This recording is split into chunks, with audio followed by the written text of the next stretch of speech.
Hello, good morning again. I'm back to give you somewhat of update. I just wrote down some notes because it's almost been a year, so I kind of like I might forget something.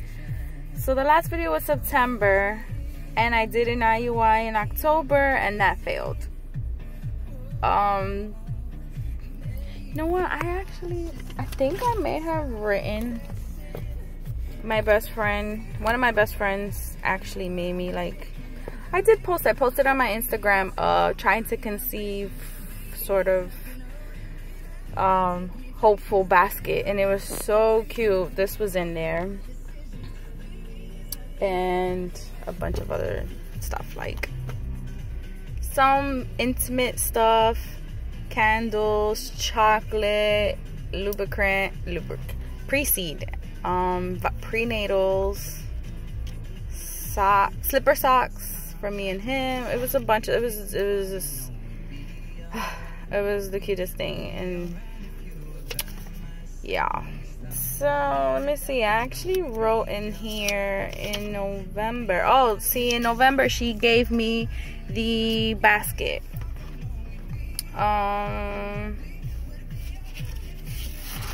And then in November 30th, I had the hysteroscopy. I said laparoscopy on the last video. I'm so sorry. It was a hysteroscopy. It was done by Dr. Saad. He found 3 polyps. Took them out, and he told my husband that I was as good as new. I just had some bleeding after the procedure, little cramps, and then from there I would see my RE again.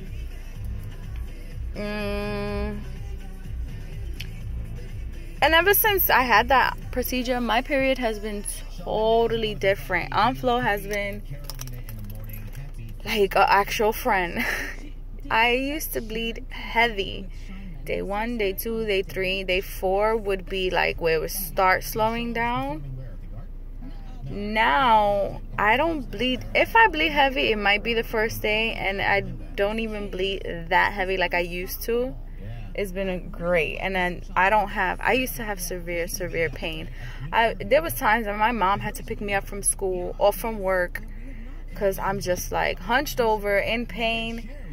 And I've even had times that it's gone through, and I was the type of person that had to wear both tampons and pads, and it was still passed through. Like it was bad. I'm surprised I didn't bleed to death. So I did leave a few days later after the procedure, and we decided to do natural after that procedure, thinking, oh, that was what it was stopping me from getting pregnant. And nope. January came, still nothing, no big positives. My doctor did check me to see if I was ovulating, and I was not ovulating. Was already what did I write? Cycle day 15, 14, 13. I did not ovulate. Still don't think I have. So after that, she basically was like, you know, I don't want to continue making you come here. Everything's out of pocket and paying. You know, maybe just take a break for this one. Fine. So we did that. What else did I write here? I'm so sorry. Bear with me. Just emotional stuff that I put in here. In February 17. Yeah, okay, just making sure my date is adding correctly. In February 17, I did a double IUI with letrozole, cycle day 3 to 5. I had 2 follies, one on the left, one on the right. In 2 weeks, I would take my pregnancy test. I started Prometrium, 200 milligrams every night, vaginally. My largest poly was at 18. There was fluid, may have started ovulating. My best friend helped me with the Avidil shot that I had to give myself because I am a punk. So she came over, did that for me. This was our first trying to conceive cycle. with meds, like injecting myself with the meds. The last cycle, I never ovulated. This will be my cycle. Trying to stay positive. That's what I wrote. And then February 27, 9 to 10 DPO, beta test Friday. I had minor pains here and there, mostly gassing. Then March 1st, I took a test. Big fat negative. Not even a faint line. I was being emotional again. Basically, I'm like, I really am on the verge of giving up completely. And I said I wasn't excited about my birthday because my birthday was actually March 9th. And that was the one thing too that I was like, oh, you know, that would be an amazing birthday gift to get my my positive. But no. So after that, actually, that was in March. I went back to Dr. Poulter and I had a consult. And before she spoke, I already knew what she wanted to say. I was like, we decided to take a break. And she was like, you know, I'm glad it came from you and it didn't come from me. She doesn't like to tell me what to do. She likes her patients to, you know your body, you know what it needs, and she'll help and guide. You know, my doctor is amazing, seriously. Dr. Poulter, she's amazing. I mean, I can't even say enough good things about her. Make sure, because I gotta go to work.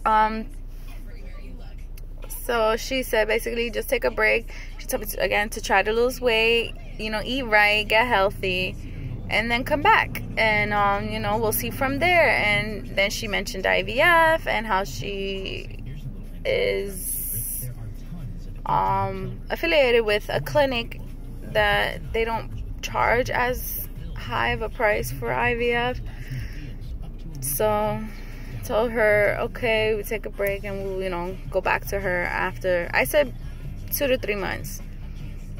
So then in May, it was so rough. I had one of my good friends get her second pregnancy. She was the one who had trouble with her first child, which she did an IUI, got pregnant. The second one was just natural. Like she was trying, then she stopped trying, then she got pregnant. I believe her problem was hypo or hyperthyroid. I forget which one. Hypothyroidism. Then I had another friend who announced her third pregnancy, and then my god sister on her second pregnancy. So that was like, anywho. Then I went to Greece in July with my 2 best friends, the 2 girls. And we had an amazing time. And even like leading up to that, I told my husband, like, I didn't really want to try. Like, we would try after, because I don't want to go to another country. Even though Greece was, I didn't get bit by any mosquitoes. It was, oh my God, it was beautiful. But I didn't want to have to worry either. You know, I wanted to enjoy myself, have wine, drink, and not worry about being possibly pregnant. So then when I came back, I told him, ready. And so it is now August 17. This was my first cycle trying natural. I've been taking OPKs here and there, and it's like, I don't know if I'm not ovulating this month or I'm ovulating really, really late. I did get my period 3 to 4 days late this last cycle, which was so weird. If I'm late, it'll be a day, and I'm barely like that. So I'm freaking out a little bit, thinking I'm not gonna ovulate like last time. And if that's the case, I know she also mentioned PCOS. So I'm wondering, do I just wait? Do I go to her to start talking about IVF? Me and my husband already spoke about money situation and what we should do. Still a little confused. I still need to know exactly what it's gonna cost us. And it's terrifying because, you know, you don't know if it's gonna result in a positive. And then let me see. So I don't know. I'm debating. Do I call my doctor and just go in just to talk to her to see, and then see what she says and go from there. The thing is also that's holding me back is that I did not lose weight. I mean, I don't feel as big as I was, but I don't. When I haven't stepped on the scale in like months. But every time I would think that I lost weight and I step on the scale, it didn't go down.